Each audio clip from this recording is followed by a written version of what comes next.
Go live there. Now I'm live. Come back, Dwight and Tom. Come back.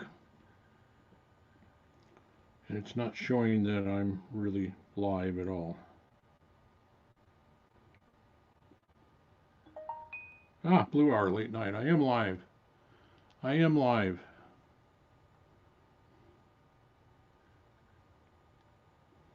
Turn that cell phone off. Wow, it looks really grainy and weird.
My computer camera, not my Logitech, because I just knocked the Logitech off.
How do I switch cameras?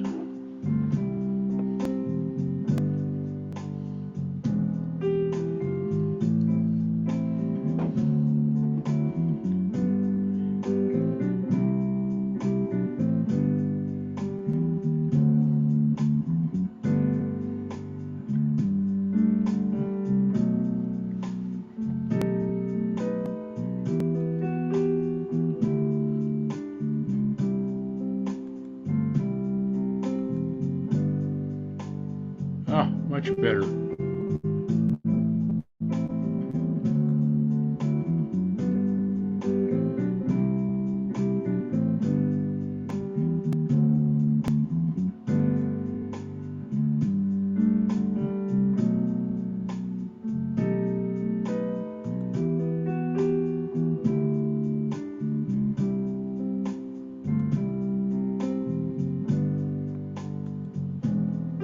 Okay, oh yeah, wow, way better. That's amazing. That was a test that's enough of that. That's a double test.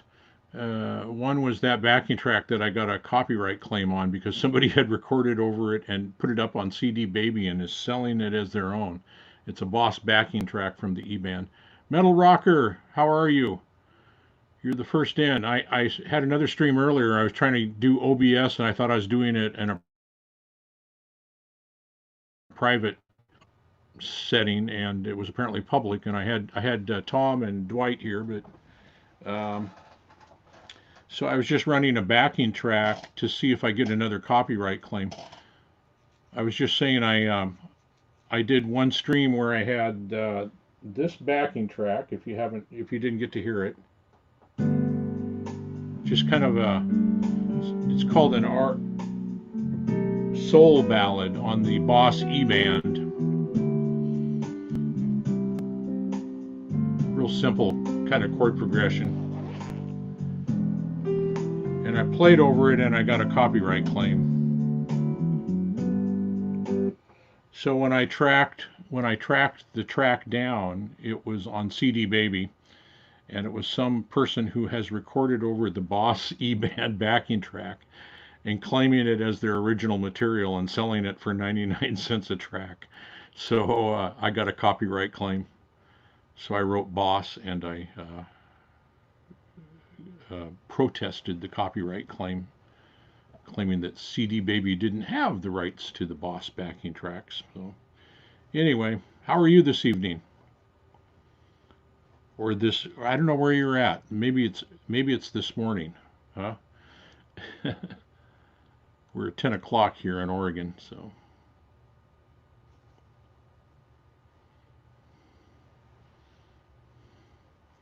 And then the other test was I hadn't told it to use my Logitech camera.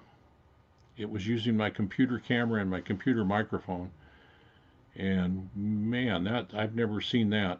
It's terrible. Oh, I see you're not here anymore. Okay. That's okay. I'm all on my own. So I will do a different backing track.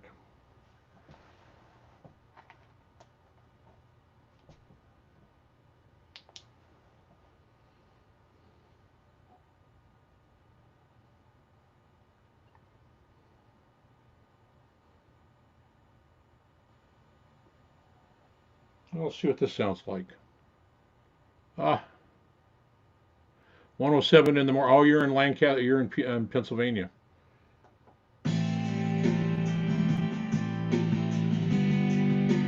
You're back there with Bent Tom.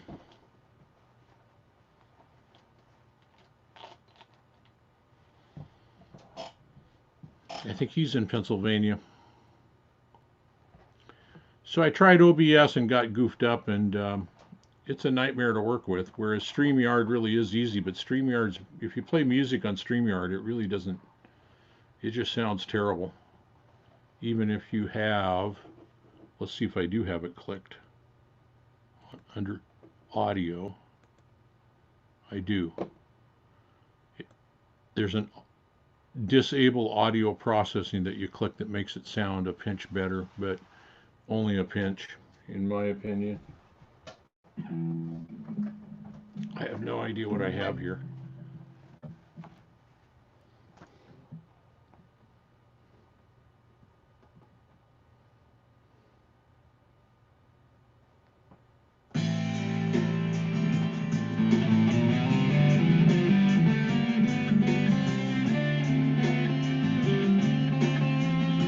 Okay, it's in C.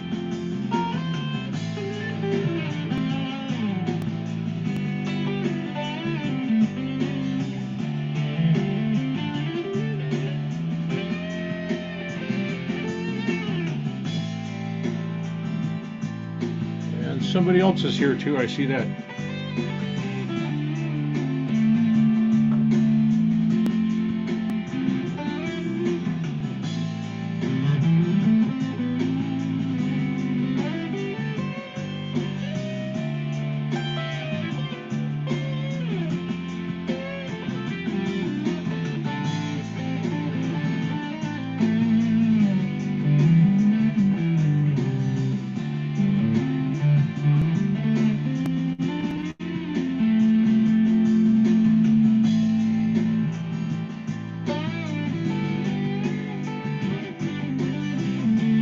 Oh, Electro Omega, yes.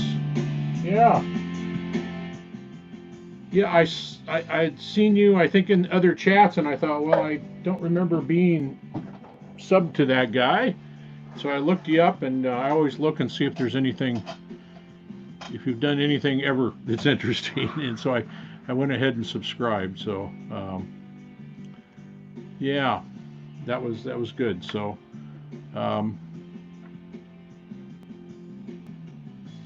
Now you have the face mask. Okay, that's why I got you mixed up. I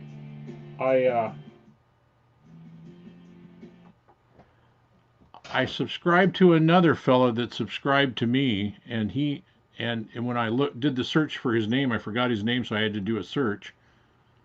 Wana 31 or something like that. But there were two of them, and one of them had a face mask, and I said I've already subscribed to that fellow, but that was you. And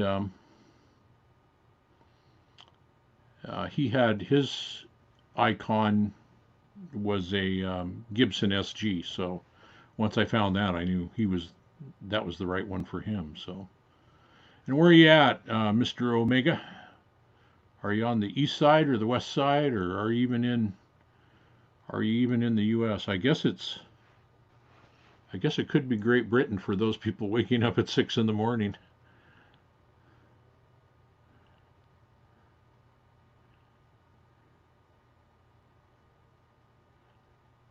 Okay, yeah, probably in Hippie's chat. Yeah, Steve's chat gets really busy, so but I probably saw you there too. I've been hanging out with him.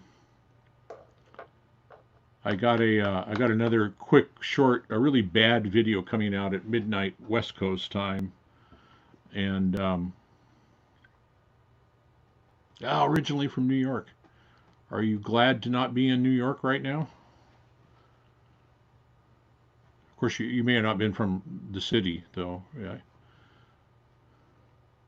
I'm glad I'm retired from healthcare for the last 6 months. So uh, it'll be 6 months exactly the first of the month. So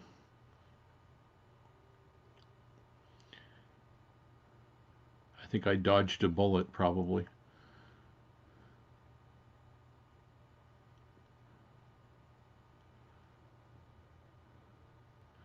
Yeah. So do you hang out with? Do you follow fellow here on YouTube, Gary Big G Tholander? He's from down. He's the other side of Florida though, on the Gulf Coast side, I think. But he's down there. Like because you live in Florida, you would know everybody, right? So yeah.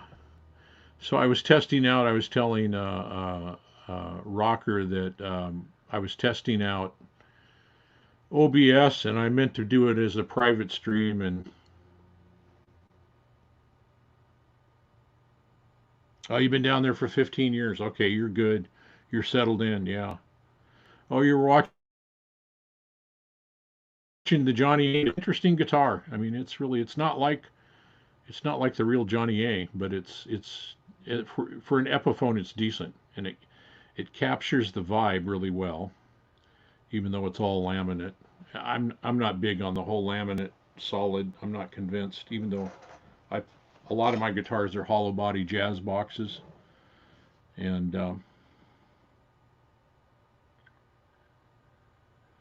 yes, Scar My Guitar. Yes, I do. Oh, you had never heard of Johnny A? Okay. Yeah, I've been watching. I just signed up to his channel a week or so ago. He's the guy that does all the guitar builds, and Hippie I think won a guitar off his channel, and so did somebody else. I think I don't remember, but yeah. I've been thinking about doing a kit, like a maybe if I can find one. I haven't investigated it yet, but like a single cut, single pickup P90, not a single cut, a double cut. I've got a single cut P90 that I love. It's a PRS SE1, and so you had never heard of Johnny A? Yeah. Well, I'd encourage you to listen to his music and crank it up. That's really the trick. When you see him live, when he was with the band, he plays through like two Marshall anniversary. Well, he used to. He doesn't anymore. He used to play through two Marshall anniversary combos, which are these small little Marshall amps, 100 watts each.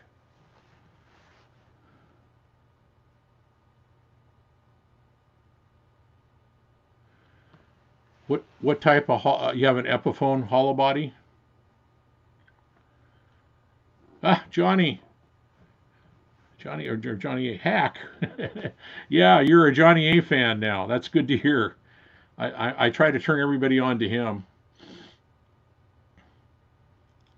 Yeah, the Epiphones I've had in the past all had trouble with their toggle switches within the first year, every one of them.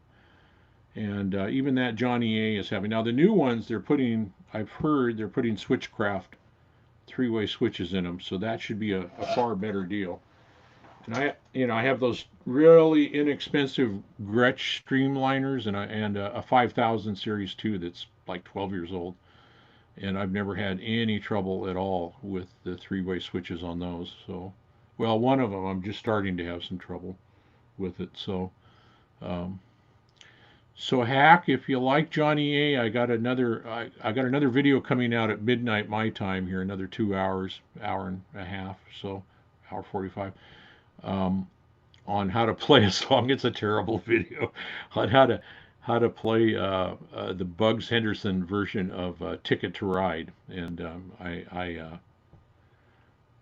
I'm not a good teacher for some of those things. So yeah, Johnny's cool. I've seen him. I think I've seen him 4 times now, and got to meet him very briefly. And that was that was cool. And he used to make a West Coast. He's from Boston, and he used to make a West Coast swing about once a year, and I could catch him somewhere in Portland or Eugene or somewhere around here, and um, always be a good show. But he's not really touring at all anymore. He's doing a solo thing now. When he was with his band, uh, man, the original band was a three-piece, and that bass player and drummer were so darn good. And then later he went with a old '86 Korean made RE. Those are good guitars, I've heard. That's like a 335. I knew a guy in the town south of me that actually that was his main guitar for years. I don't know if it, but he said he thought that he just loved it better than any Gibson he had ever played. The Zeppelin thing. The he does the Jimmy Jam where he mixes up lots of Hendrix and lots of Jimmy Page stuff. That's yeah, and then he'll do something pristine live. So he was the first person I ever saw because he used two 100-watt Marshall small combos, but they were 100 watts. I don't see why they just didn't shake apart. But when I first saw him, he quit doing that and kind of started going more direct and using a little different system. But yeah, he when you hear him live with the band, man, he's pretty loud. So, but he can go from pristine clean to that Jimmy Jam kind of thing in seconds. Even on the music he writes. Uh, Excess, how are you? Good to see you. Everybody's up late. I know Hack's up in Canada, and I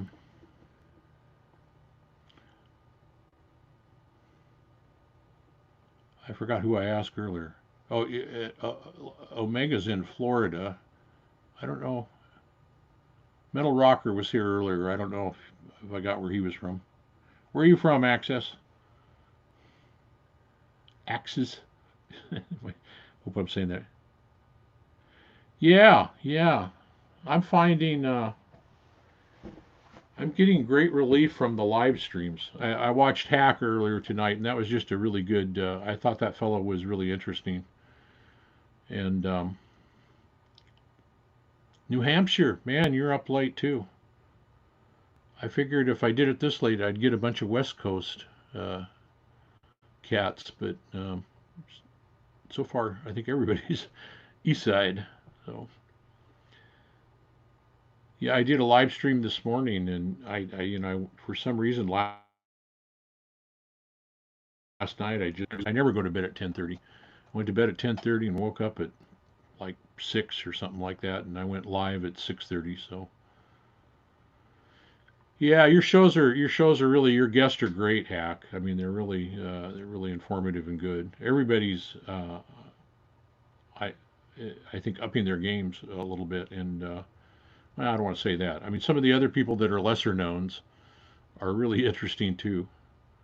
Um, I saw Daniel. Your sleeping's been all, yeah, mine has been too a little bit. Yeah. Yeah, I went to bed one night right about midnight and said, "Okay, I'm exhausted," and I woke up at like 2:30 in the morning.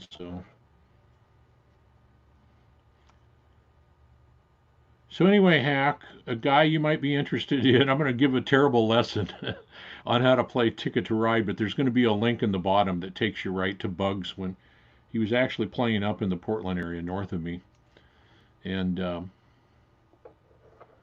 he was a fellow I got to meet a few times and talk to, and he passed away a few years ago. But he's a real different kind of bluesy guitar player that he'll do country too. And I equate him to Johnny A, that in the middle of his gig, he will do something different. Johnny A will do some stuff that's very Chet Atkins like, and then he loves the Beatles, so he'll do Chet Atkins with the Beatles, and Bugs will do that too. So no cover charge. Good, either good night or good morning, one of those two.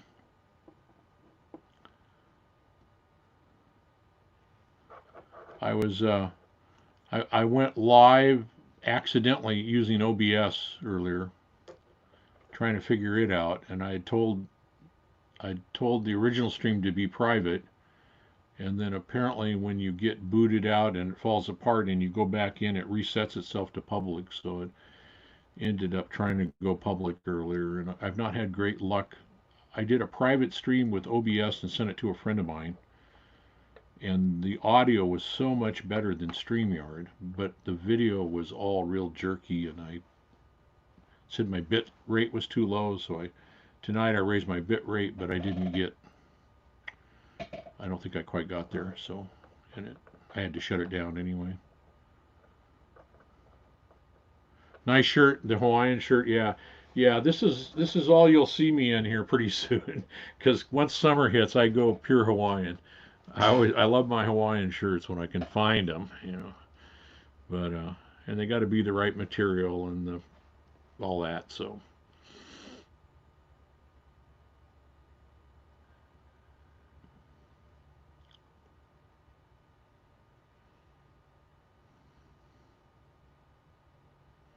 yeah, I'm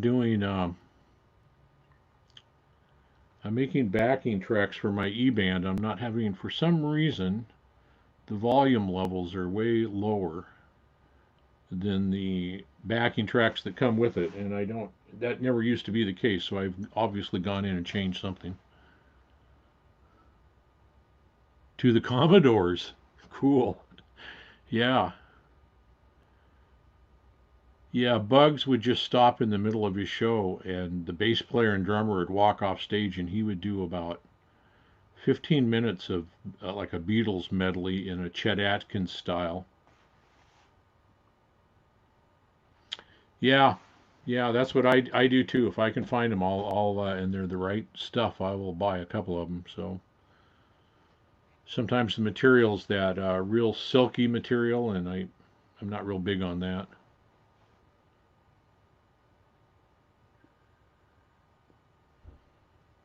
Yeah, I've always been interested in lots of variety of styles from you know started off playing. This is what happens when you get old, man. It's time for me to take my nighttime meds.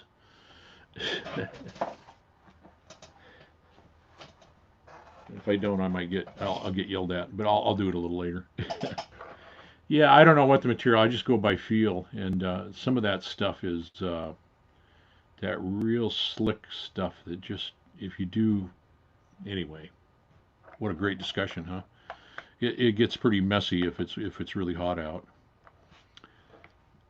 Yeah, that's kind of my last call. I usually take them sometimes earlier in the evening, and then it's like, well, that's the last call. If I don't take them by then on that alarm goes off and it's time to do it. So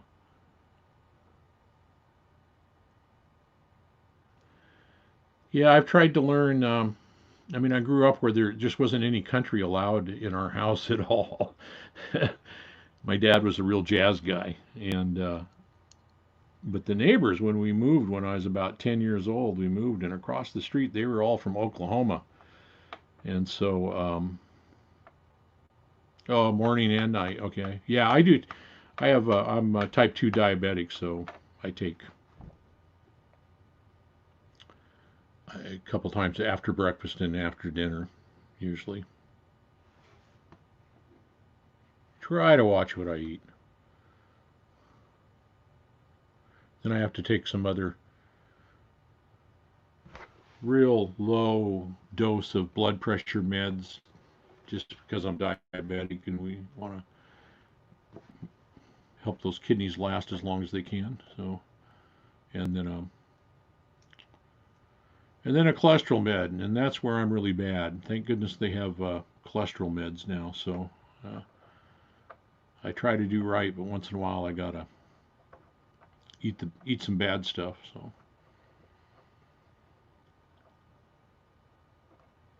they actually have meds for COPD, like to help you breathe easier or something, or keep the airways clear. I didn't know that, huh?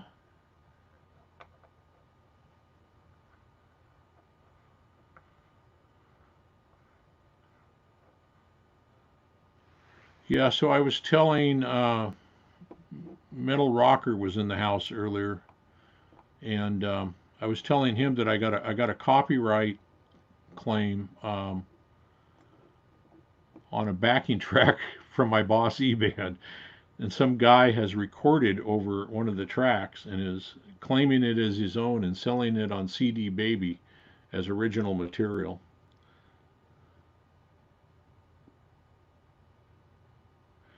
It's a good question. I don't know.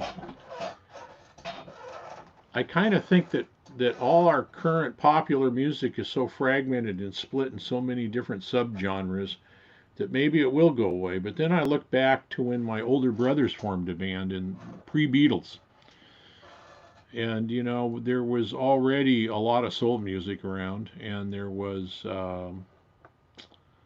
the pop music, and there was surf music. There was already subgenres even back then, and somehow, and then the British invasion hit, which had a really different sound that we weren't, that we hadn't heard yet, and you know, it still sort of survived. I'm not sure the difference. Somebody could write their doctorate on that, I think, and somebody probably has. Meryl J, welcome. I just I was testing out OBS earlier, and I forgot somehow it went from being private to public, and Dwight and Tom came on right as I shut it off, and when I realized it had gone public, so I thought I'd come back on. They haven't come in. They probably went to bed. So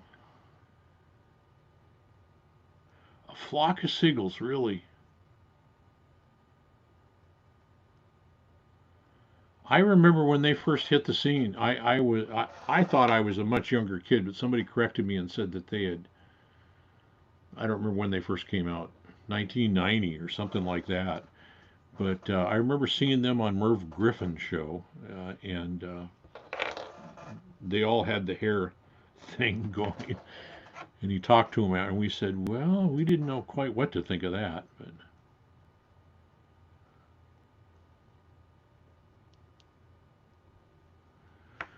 so, Axes, were you playing the melody over the backing track? It was 81 or 82, was it? Okay. Yeah.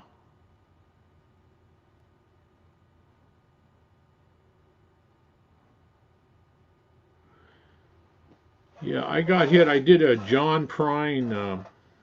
Well, it ended up being kind of more of a memorial, but he was still alive when I actually filmed it. And I did two of his songs, and one of them I hummed the melody like "Angel from Montgomery," so I expect to get hit on that. But the other one was I can never remember the name. Hello, hello in there or hello out there, and I didn't. There was no melody at all. It was just the chord work and me finger picking, and it claimed that that was that the melody violated the copyright claim or the copyright. So, and of course there was no melody. So, but you know, since he passed away, I don't want to argue with the Prine family at that time. So,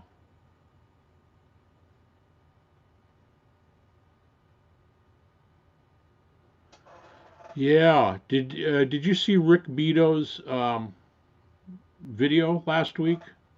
He did a really good video on all the things he's been blocked on, and in some cases where they just took the video down. And I thought that was really interesting. Um, and then somebody else wrote a song.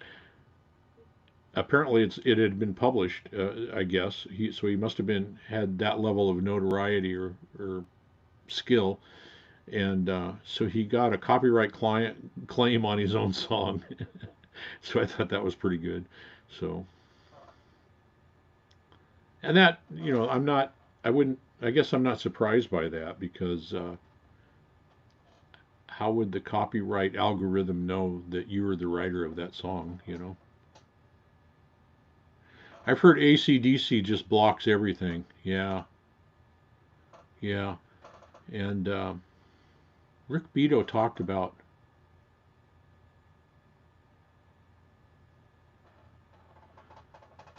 Yeah, Hack, that was weird because you stayed out, as I commented on their video, you stayed outside of the original melody notes that Santana played in that song and had your own vibe to it, and they were. And I don't know.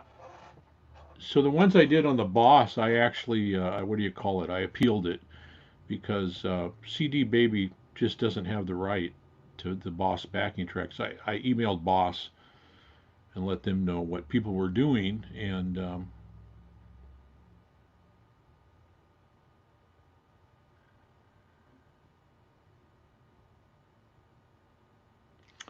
okay. So so Sharon's Sharon's the person. I find it just amusing and somewhat silly that years down the road, some of this music is probably like you were saying earlier, may be forgotten because people just weren't allowed to really display their talent with it. So, man, if we every time we played when I was a kid, starting out, we did all Beatles tune, we did all British Invasion stuff, and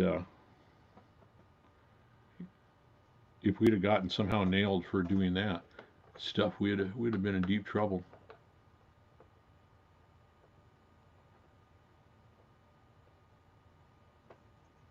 Uh, I'm guessing Rudy Sarzo is like one of the managers.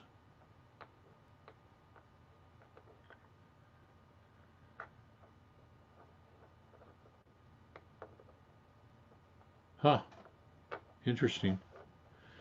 So the one thing I discovered tonight doing this stream, for some reason, when it came up, it re- converted back to my um, computer microphone and my computer camera.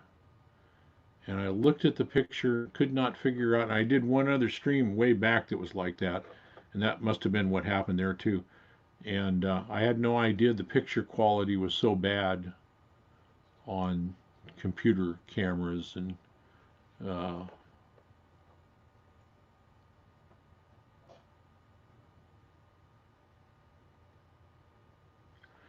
yeah, an uh, important. Oh, he was Ozzy's bass player. Okay, I didn't know him. I didn't. I had their first two albums. I was about 18 when their first two albums came out, and I kind of liked the first one, and the second one I listened to off and on for a month or two, and then I never heard anything after. Their first two albums, I just kind of, but I moved away from rock. I was kind of disenchanted with rock anyway, so went to more fusiony kind of stuff. So, but Hack, you make a good point about a copyright claim versus a strike.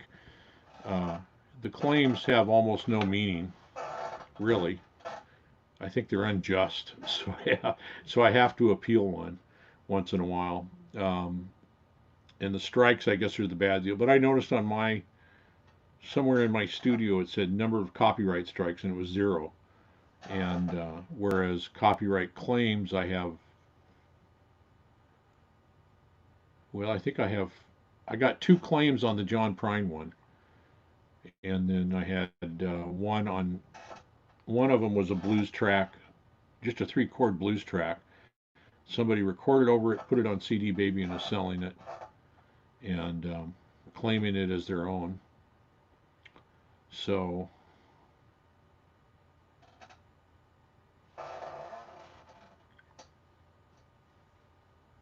you got your video actually blocked? Wow. I've not had that. That's what Rick Beato was talking about. A couple of his just got taken down. And I think he appealed it or something like that because it was educational. And that's the other thing I'm doing. I used to always label any videos I did as music, and now I don't know if that makes any difference at all, but I'm just, in case it does, I'm labeling them as education to see if that has any impact. So, uh, and the video that's coming out tomorrow, I tried to work around it by playing dumb. Of course, the algorithm's not going to figure that out. I mean, it'll know what I was up to if it's that good. But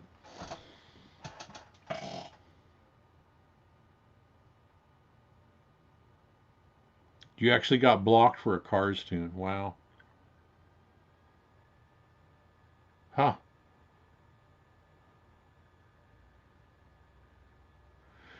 Yeah, the E-band just has backing tracks that are like 15 seconds long and they just repeat themselves. And people have recorded over them and claim it as their original material and put it up at CD Baby and are selling them for 99 cents a track. So at some point, that sort of thing's going to blow up in their face. At some point, it's going to blow up in somebody's face. I don't know if everybody's, but um, because if Boss and Roland is okay with that, man, I'll do a bunch of them. Yeah, and you can't claim. I mean, it's really hard. They're really looking at the very specific music and timing and everything. Because the one was just a three-chord blues thing. There's hundreds of that. So I recorded a three-chord blues thing on my computer. I used Band in a Box for backing tracks, and it was very very similar, and it didn't get a claim at all. So we have a lot of late nighters up. I didn't think I'd have much traffic at all here, but we're got 6 watching. How interesting.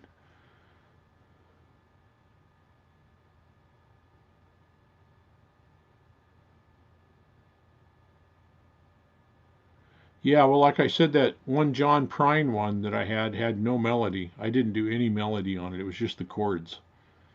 And it claimed, I mean, that's where I know they're basically lying, claiming that you violated copyright based on the melody when there is no melody. It's just the chords. So, oh, thank you, Hack. Yeah, I'm not sure I'm always good at it. I always, it's like when I always say I don't do reviews. I do show and tells because I will showing a guitar, I'll forget something. The nut width, the scale length, I'll call humbucker single coils or do something and goof something up. So,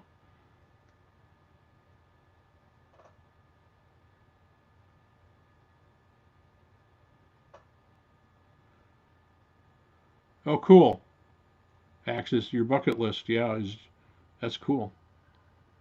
So if I can ask, Axis, how old are you? I know Hack is around 50ish.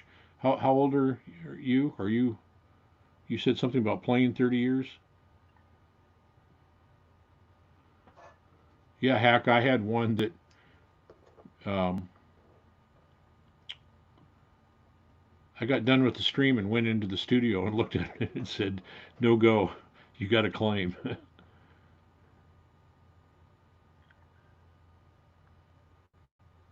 Ah, there goes my camera. That's happened today a bunch. So I have to go in.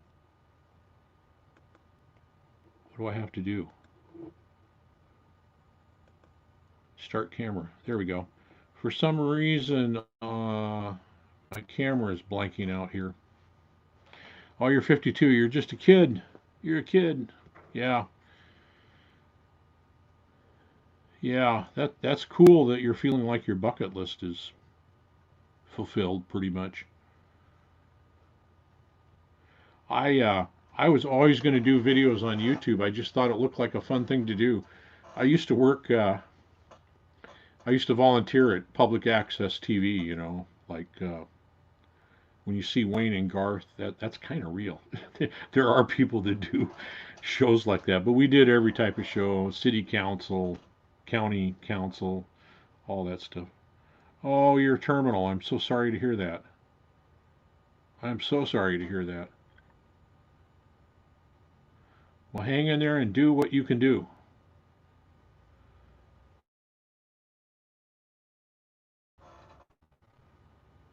Squeeze the most out of it you can.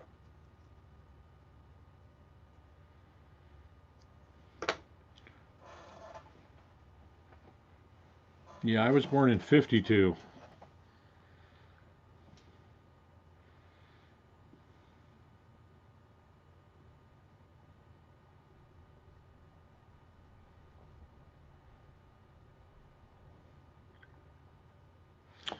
Oh, I hear you. You have amplitude and guitar rig. Yeah. I had the PV revolver, and I never got good at using it, and I could never get the volume up enough to where I really had fun with it. But I could clearly see that, man alive, it was really the concept there was just great.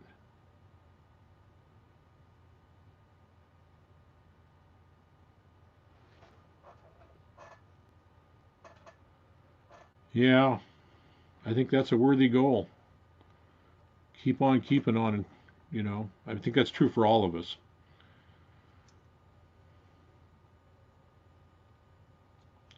Yeah, I was going to do videos. Tone King was the first channel I ever subscribed to. I didn't know you could. I watched YouTube for a couple of years, how to fix your sync, and I didn't know you could subscribe. And I had seen one of his videos, and it kept recommending a video, and so I subscribed. I was always going to do videos, but then when I retired last October, I guess it'll be 7 months the first of the month. Yeah, it'll be 7 months.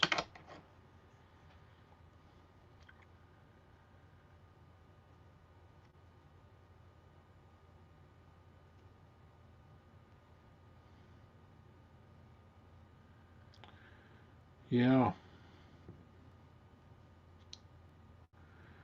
the trick is, I think, and I don't know what your situation is, but I think um,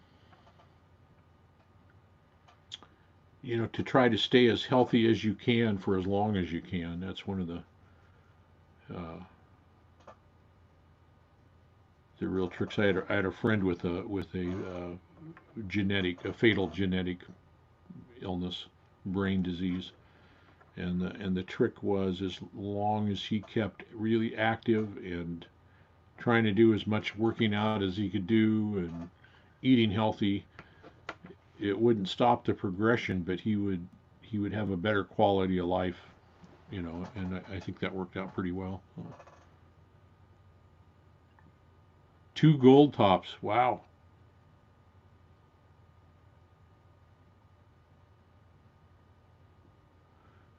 Ah, a gold top. Wow. I'm not a Les Paul guy at all. Don't tell Hack. Um, I've never actually owned a Les Paul. I've owned things that were Les Paul like, uh, but they were just so heavy, and I probably had arthritis long before I knew I had it. So, but when we were playing, which was really just up till about 10 years ago or so, no, I guess about 15 actually. Yeah, a little less than that. Oh, thank you, Hack. Yeah. Yeah, as I said, my Gibson Nighthawk is my Les Paul. It's a smaller footprint than a Les Paul, and has that shape. And that's about as close as I get. I had one of those Yamahas. I forget what they were called. Big, huge double cutaway. Kind of. I think Santana played one. And those things weigh. They weigh more than a Les Paul by quite a bit. So. Oh, the latest gold is an Epiphone. Okay, cool. Yeah, and the new Epiphones. Man, I uh, I was at Guitar Center right before the virus came out, and I went to buy a Gibson double cut single pickup that they had there. Was it a single or a double? I don't remember. The guy took it down from the shelf, handed it to me, and I handed it back. I just ran my hand up and down on the Gibson, and the fret sprout was so bad I thought I'm going to have to go all the way up and down the neck on both sides, and I thought that's not worth it. That's just not. And they had some of the new Epiphones in, and I ran my hand on the cheapest one was like $119, and it had perfect fretwork. There's no fret sprout at all. So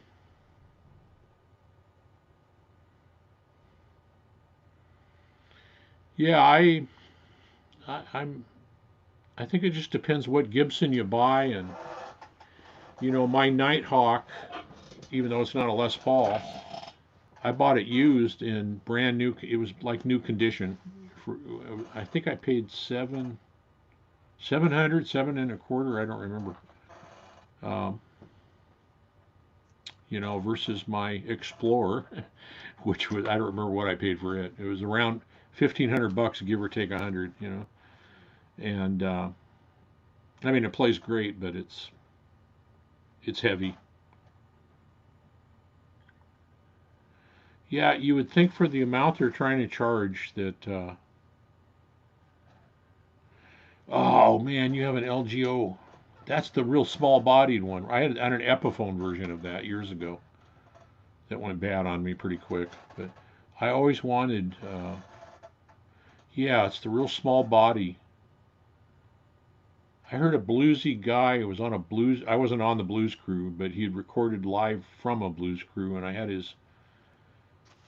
the guy that owned a store here in town um, had gone on the blues cruise and had his and sold me was carrying his CDs, and he played one of those, and I was just amazed at the music he got out of it.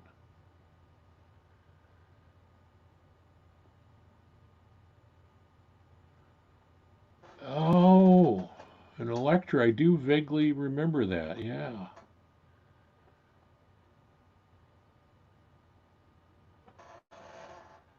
Yes. Is it pretty good, Omega? I mean, some of those were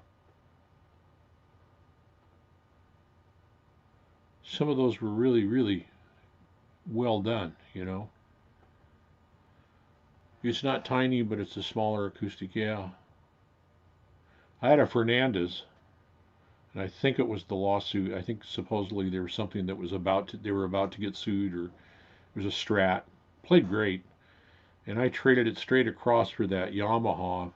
The Yamaha played great, sounded great.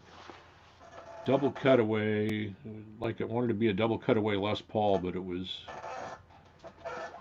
man, that thing was heavy. I think it was thicker than a Les Paul. Solid, solid wood.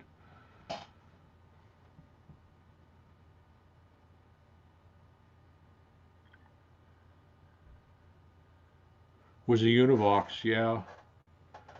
Yeah, I have a friend that still has. I think he still has it, but it's a Les Paul, and it's a '70s one that he got for cheap that was like a Tokai or something like that, that he swears by is just a great guitar.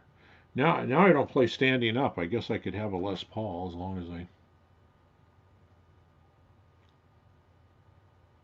I got plenty of stuff with humbuckers. That's the important thing to me. Fernandez Strat was your first actual guitar. The Fernandez, I've had two of them, two or three. I'm trying to think. It seems like I had a third one, but I had a blue sparkle one. It was pretty cool actually. But and then I had the very, boy, it looked just like a Strat, and it played great. So my first electric six string was a guitar I bought off my older brother. For those of you who haven't heard the story, I love to do this and tease people. And I bought it from him for $125, and played it for a few years, about 1966, and then I sold it around 1970 for like 150. So I made 20, played it for a few years and sold it for 120 for 150. So I made $25 like that, and that was a 1962 Stratocaster. So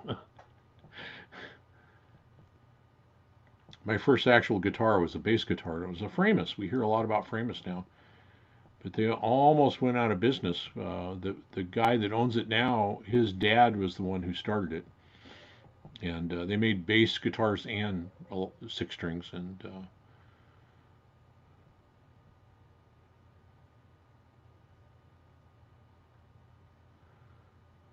I yeah, I can't tell you much. Hack me no more, but I played I did play a couple of Agiles years ago when they first were kind of showing up, and I was impressed with them.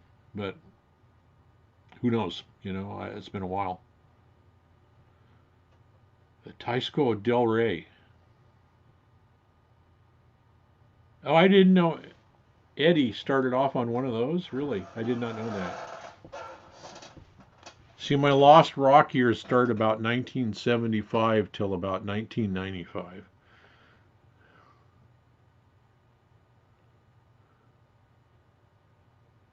Oh, so Rondo is a U.S. company. I did not know that. For some reason, I thought they were maybe, I don't know. I thought Japanese, but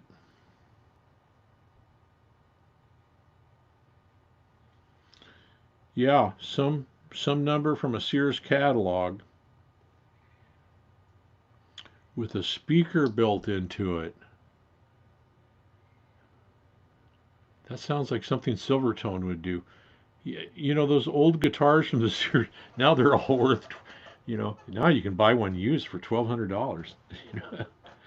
And I mean, we didn't look on them fondly back in the day, but some of them have held up better than. Well, Danelectro's a good example. You know, if you play the modern Danos, they don't really play a whole lot different than the old ones. So, if at all, from my memory, not at all. Anyway, Dogpaw, welcome.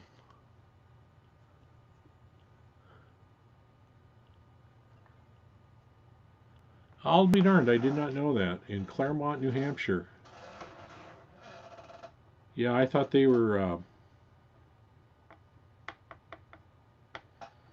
I thought they were like a Japanese importer or something. So a K arch top. You still have it, Merrill? Oh my gosh. Yeah. So K's were very inexpensive brands back in the day, and some of them now are highly sought after. So um, don't laugh, but I mean, I had pretty good basses as a kid playing music and growing up, and I always wanted one of those Harmony hollow body basses. You know, they were terrible, considered to be terrible in the day, and now I kind of look at them and think I still kind of want one. I know they reissued them, and they're reissuing some of the K's as well. Mickey, welcome. Mickey, are you back east also?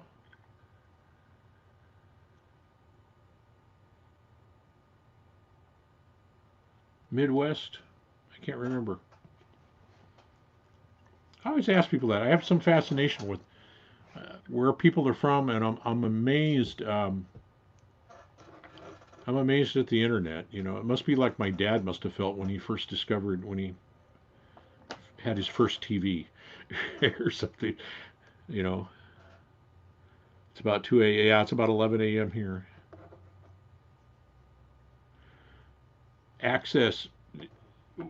Well, thanks for coming, and yes, do get some rest. Take care of yourself.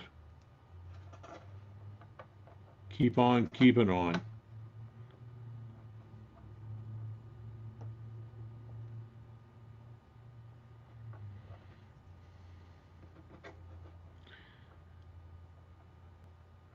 Yeah, I went live with OBS by accident, and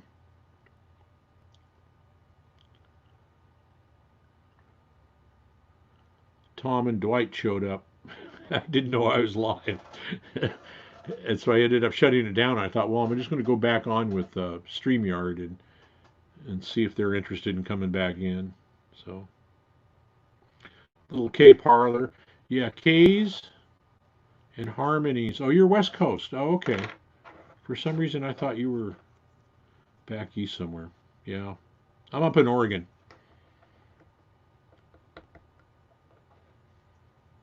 Washingtonian originally in my youth.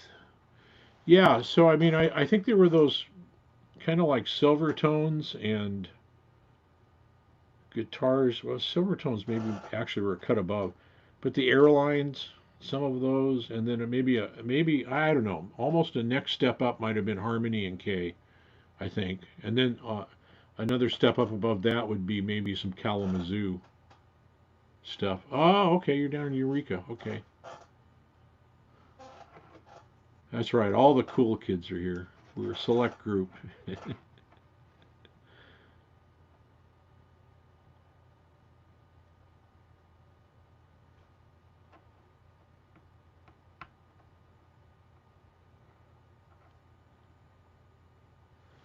Yeah, the K guitars, and I know K has some reissues.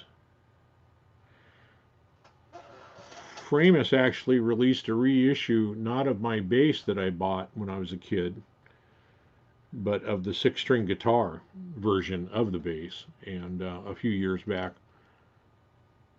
And I just, all I could do not to buy one, and I thought, well, if they're going to release that, they'll release a bass. And of course, now they don't, Framus, none of the, they don't make any basses at all. So I was disappointed that they didn't, because I was going to buy a brand new, I was going to buy two of them, give one to my brother. My brother's first bass was the same Framus. He played it, and my older brother, and then he traded it in on Fender gear. And then when I came along about 3 years later, it came back up used for sale. So my older brother's first bass is also my first bass, a Framus, and my oldest brother's guitar was a 62 Strat, and that was my first six string guitar. So, because I bought it off him.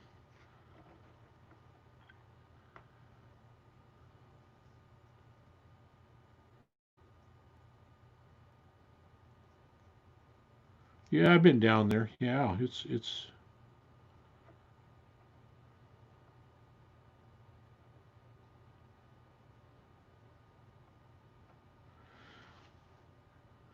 I'm actually one of those people that suggest maybe Northern California, Oregon, and Washington. Maybe we can break off and become our own something. I don't know how it would fall apart. We'd screw it up. Yeah, yeah. I mean, our first amps were. I don't actually remember what my first amp was. I used my brother's amp. He had a Gibson on the. Gosh, I can't remember the quality. They were what we called piggyback units, but they were a head with a speaker cabinet, and the head actually seated down on top of the speaker cabinet. Then it had latches that locked it into place. Oh, your grandpa played the '59 Barney Kessel K. Wow, that's if he still had that, or you had that. Wow, that would be worth something.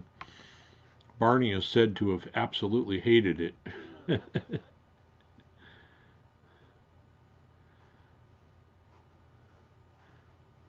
Yeah, I just came across like an old retro ad for that guitar. Yeah, it's kind of like the Joe Pass Epiphone. I never saw Barney play a K guitar. There might be pictures of him actually playing. Well, there's advertising of him holding it. Oh, they did. They came from Washington. Yeah. And where are you at now, Doug Paul?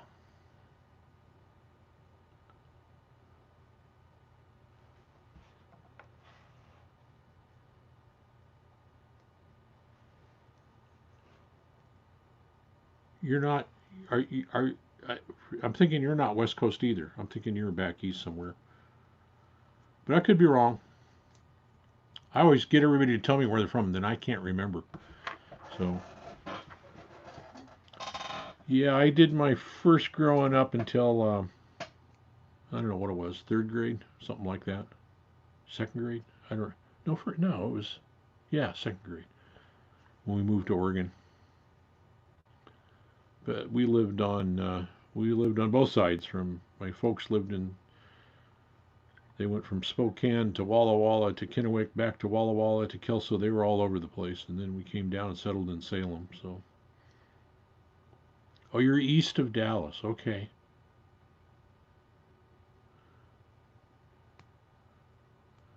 After 60 years in SoCal. Wow. Yeah. So that's a change, huh? Is that a little different? I would think it's got to be have a lot of similarities, but it's got to have a pretty different, a little different feel too.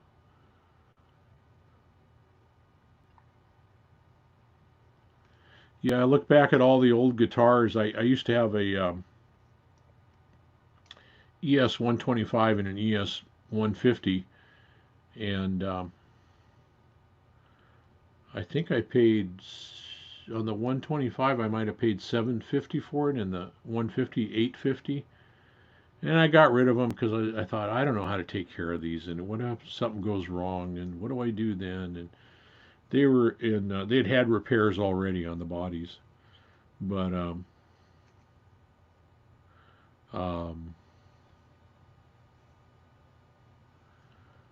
with as soon as I sold them, then I started looking at them again.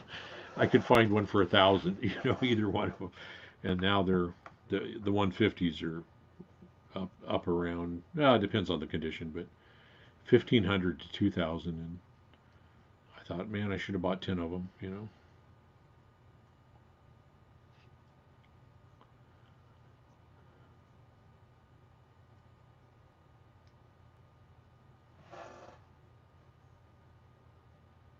Yeah, I've heard that.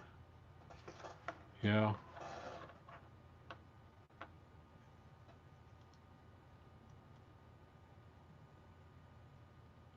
yeah. Yeah, it's interesting. I mean, I haven't lived in Washington since I was a little kid, but I got friends up there. And I go through Portland and then go across the interstate bridge. And as soon as I drive into Washington, I have this overwhelming sense that, oh man, I'm home. Even though I haven't lived there for 60 years. So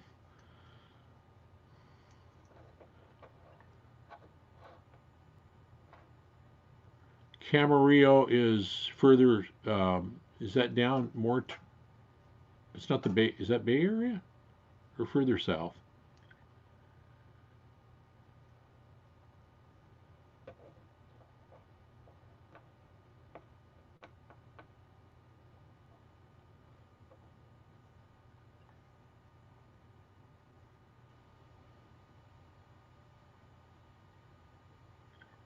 I think it was down more towards LA. Oh, Camarillo. I think they have a.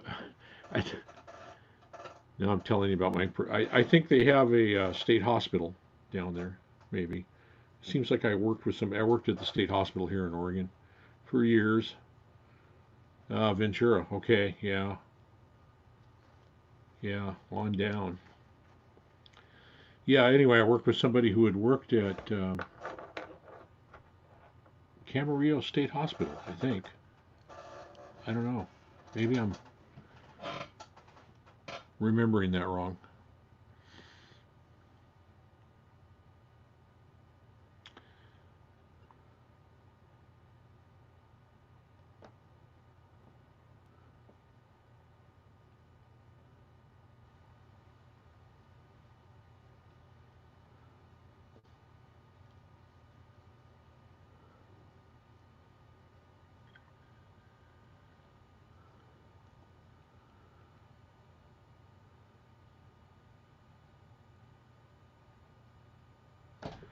Yeah, my family, my dad was from Nebraska, my mom from Washington, and she moved down to Hollywood during World War II.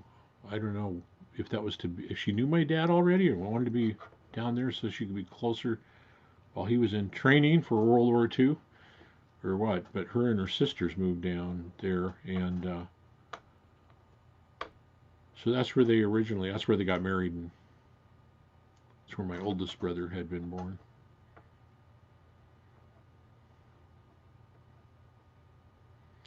Well, folks, I've been on over an hour. I had no idea. I thought I was on like about. I was looking up to make sure I didn't go over an hour because I was pretty sure I'd been on about 35 minutes. So anyway, I'm going to wrap it up. And yeah, dream of those old K guitars and harmonies. Oh man, we could have bought them for a dime back in the day, huh? Could have just bought them all for a dime. Not to make money, although that would be great too. But just to play them all, that would be fun. I'd love to have a Framus bass. So, okay, folks, we'll talk to you. We'll see you on the chats. Okay. Uh, I don't know what's coming up chat wise. Friday. Stafford's does one Friday night. Oh, Hack, do you have an odd one at a different time this week? Oh, with Shane? I'm hoping, man, it's Mr. Memory here. I'm thinking Guitar Hack's having a live stream maybe on it. I want to say Monday, different day with In the Blues, Shane from In the Blues.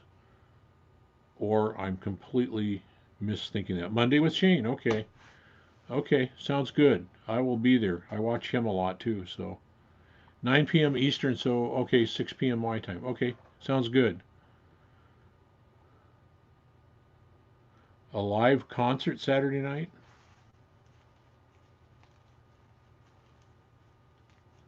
Before we go, Mickey, tell me about that. What are you referring to?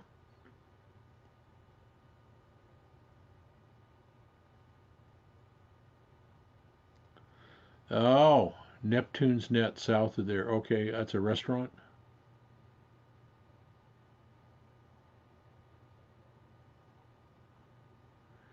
Yeah, I think it would be great if people would. I mean, they did that live thing for hours the other day, that Lady Gaga, and it was so all over the place. I was able to watch about 20 minutes of it, and some of the stuff was really good, and some of it I didn't much. But it would just be great if somehow they could.